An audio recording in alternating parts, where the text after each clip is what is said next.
Harriet Tubman. Sometimes when we think of legionary outlaws who gave their life efforts to help a downtrodden and oppressed people, figures like Robin Hood or some other dashing male hero springs to mind. In Black history, we have just such a character, but this champion of her people did not ride the forests with merry men. Harriet Tubman, a humble and diminutive black woman, truly qualifies as such a profoundly legendary figure that her exploits would rival Robin Hood's or any other hero of cultural legend. Small wonder she was often referred to as Moses of her people. Harriet Tubman was born in 1822 in Dorchester County, Maryland, to a slave family of the estate of Anthony Thompson. During her slave years, she endured many hardships and harsh treatment which left her with scars and even a susceptibility to epileptic seizures that resulted from a head injury. Finally, in 1849, she ran away to freedom, but she by far did not run away from her people. Over the next few years, Harriet Tubman became a true warrior for the salvation of her people who were locked in slavery. Harriet didn't just find a safe place and count her blessings for making it to freedom. She saw the need for the Underground Railroad in the salvation of hundreds more like her, and it became her life's mission to maintain the regional stations of that railroad for as long as it took to give liberty to all who had the courage to flee slavery via that resource. Harriet Tubman showed the kind of courage, resourcefulness and intellect that a field general for any army would be proud to boast.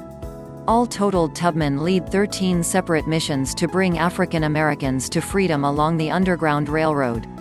That means that she personally led over 70 slaves to freedom and had a direct influence on the freeing of at least that many more.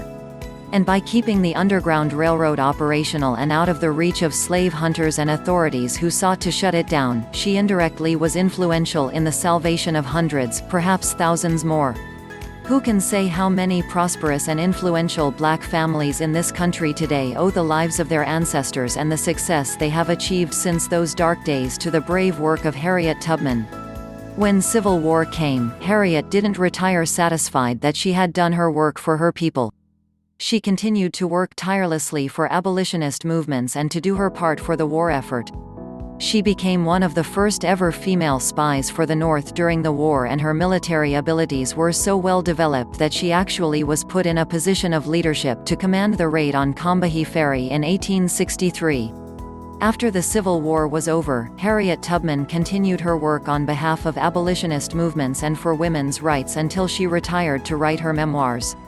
Her contribution during this crucial time in Black history was so revered that the U.S. Postal Service honored her with a stamp in 1978. There have been many heroes and heroines in the long uphill struggle for liberation, freedom and equality for African Americans in this country. During this brutal time when Harriet Tubman stood in the gap for her people, the plight of Black Americans was as much life and death as any other time in history. Small wonder her name is revered as one of the icons of the fight for freedom prior to the Civil War. And small wonder she was referred to as Moses to her people and will be remembered in that way for generations to come.